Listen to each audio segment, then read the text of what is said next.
নমস্কার বন্ধুরা, ড্রিম হবি কলকাতা চ্যানেলে সবাইকে স্বাগত। আমরা বলেছিলাম যে টপিক্যাল জবার গরমে কি করে যত্ন করব তার উপরে একটা ভিডিও দেব। তা আজকে সেই ভিডিও নিয়ে চলে এসেছি। আমার মোটামুটি এখানে 80% গাছ রয়েছে, আরও কিছু গাছ এদিক ওদিক ছড়িয়ে ছিটিয়ে রয়েছে বাড়ির এপাশে তিনতলায়। সব এখনও একসঙ্গে আনা হয়নি। তা আজকের বিষয়বস্তু হচ্ছে আমরা টপিক্যাল জবার এই গরমে কি যত্ন করব, কি খাবার দেব, কি ওষুধ দেব, বা ফাঙ্গিসাইডই বা কী দেব, কতদিন অন্তর দেব। দেখুন, প্রথমত বলি, টপিক্যাল জবা একটা শৌখিন জবা, যারা তাপমাত্রার হেরফের সহ্য করতে পারে না। তা এই টপিক্যাল জবার একটু যত্ন ঠিকভাবে করতে হবে। আর তাপমাত্রার হেরফেরের ফলে কিন্তু এরা প্রচুর পাতা ঝরিয়ে হলুদ করে দেয়, সেই দিকটাও নজর রাখতে হবে। তাহলে আমরা গরমকালে কীভাবে যত্ন করব, প্রথমত দেখুন, আমি এখানে একটা ত্রিপল মতো টানিয়ে দিয়েছি, যাতে ডিরেক্ট সানলাইট বা বৃষ্টি যদি হয়, কারণ এখন মাঝে মধ্যে বৃষ্টি হচ্ছে, তার এফেক্ট থেকে কিন্তু এরা অনেকটা নিশ্চিন্ত থাকবে, ক্ষতি হবে না।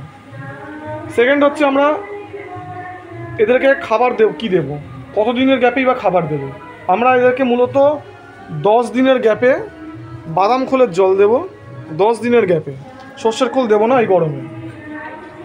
আর আমরা কি করব, আমরা 10 থেকে 12 দিনের গ্যাপে সুপার সোনাটা এবং কাকা ঘুরিয়ে ফিরিয়ে গাছে স্প্রে করব, একদম পাতার বোথ সাইড।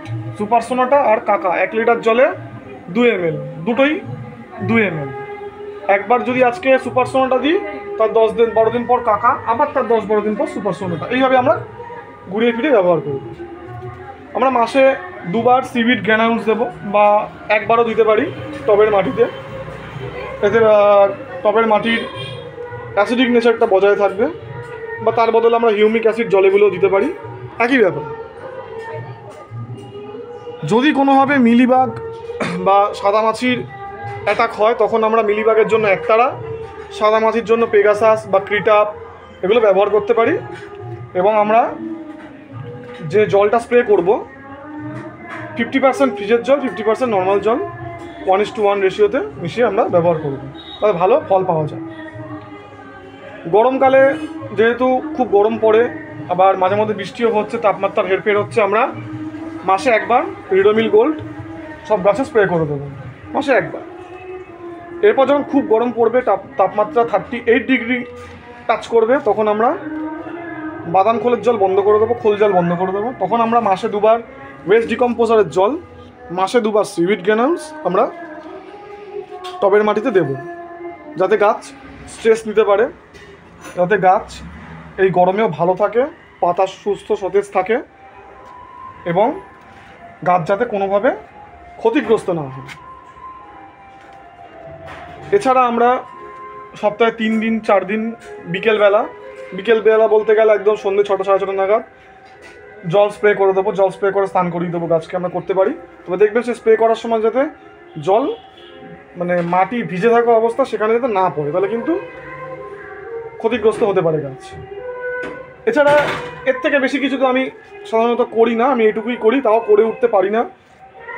আমিও দিন দিন খুব অলস টাইপের হয়ে যাচ্ছি, এই জন্য অনেক গাছ ক্ষতিগ্রস্তও হচ্ছে। ওখানে একটু দূরে নিয়ে গেলে দেখা যাবে যে অনেক গাছ, একটা দুটো গাছ ক্ষতিগ্রস্ত হয়েছে। রেয়ার ভ্যারাইটি একটু সাবধান, সবাইকেই বলছি, আমিও ভুগছি। রেয়ার ভ্যারাইটি খুব সাবধান। তা বন্ধুরা, এই ছিল গরমের মোটামুটি পরিচর্যা কী করব। আর হ্যাঁ, জল অবশ্যই বুঝে দেবো, ওভার ওয়াটারিংও করবো না, আন্ডার ওয়াটারিংও করবো না। যতটুকু যখন জলের চাহিদা হবে ততটুকু তখন আমরা গাছে জল দেব।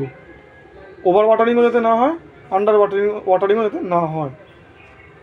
আর বিশেষ কিছু বলার মতো নেই টপিক্যাল জবায়, কারণ টপিক্যাল জবায় অতিরিক্ত যত্ন করতে গেলেও মরবে, আবার একদম ইগনোর করলেও মরবে। তাই এর মাঝামাঝি একটা কিছু ব্যবস্থাপনা করাই ভালো।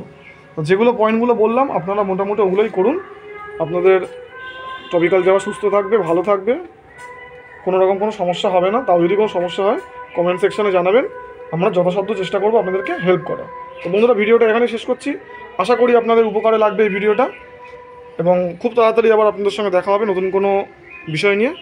প্রত্যেকে ভালো থাকবেন, সুস্থ থাকবেন, এবং ড্রিম হবি কলকাতা চ্যানেলের সঙ্গে সর্বদা জুড়ে থাকবেন।